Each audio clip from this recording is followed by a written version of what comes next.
Firefighters watch from the fire trucks as wildfires continue to burn on Thursday, near Calistoga, Calif.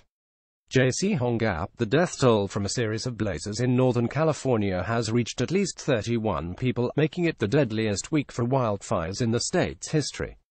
Officials are warning that more deaths are likely. We're moving into a recovery phase, Sonoma County Sheriff Rob Giordano said. That is the reality part of it. Speaking late Thursday, Giordano said that 2 more bodies had been recovered as search teams moved into areas where people had been reported missing in the wake of the fires. We have found bodies almost completely intact, and we have found bodies that were nothing more than ash and bones, Giordano said. His office released the names of 10 of the dead, all age 57 or older, on Thursday. Among the dead was 75-year-old Carmen Berriz, who died Monday in the Tubbs fire as she and her husband, Armando, tried to shelter in a swimming pool. The San Francisco Chronicle writes they held on through the long hours of the night, until the flames that had destroyed the house on the forested cul-de-sac finally began to recede, until the heat was no longer unbearable. And just before daybreak, just as the worst of the inferno had passed, Carmen Berriz stopped breathing.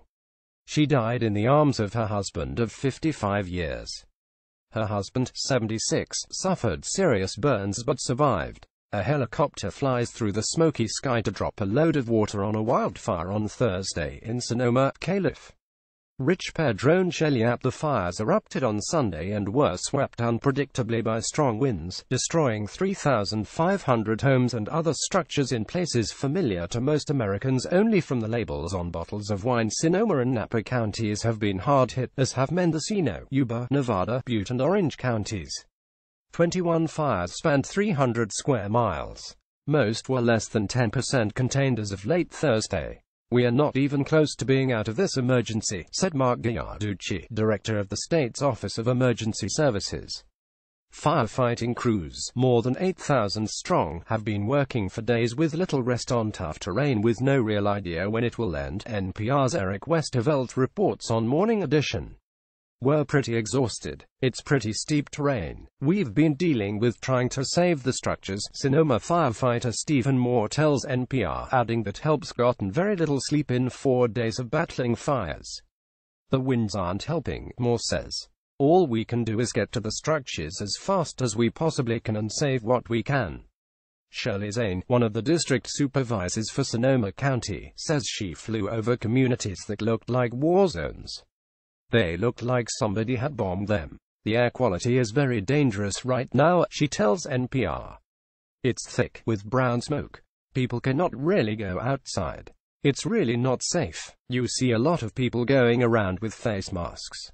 Wayne Peterson of Sonoma described the air as acrid. I'm wearing the mask because I've been here 2 or 3 days now. I live here. Peterson was quoted by the Associated Press as saying, "It's starting to really affect my breathing and lungs, so I'm wearing the mask. It's helping." The San Francisco Chronicle writes 10 bodies recovered in the wreckage have been identified.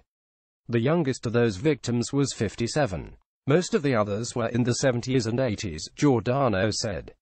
The advanced ages of many of the deceased corroborated the suspicions of several survivors who described harrowing escapes without prior warnings and were skeptical that their elderly neighbors could have made it out.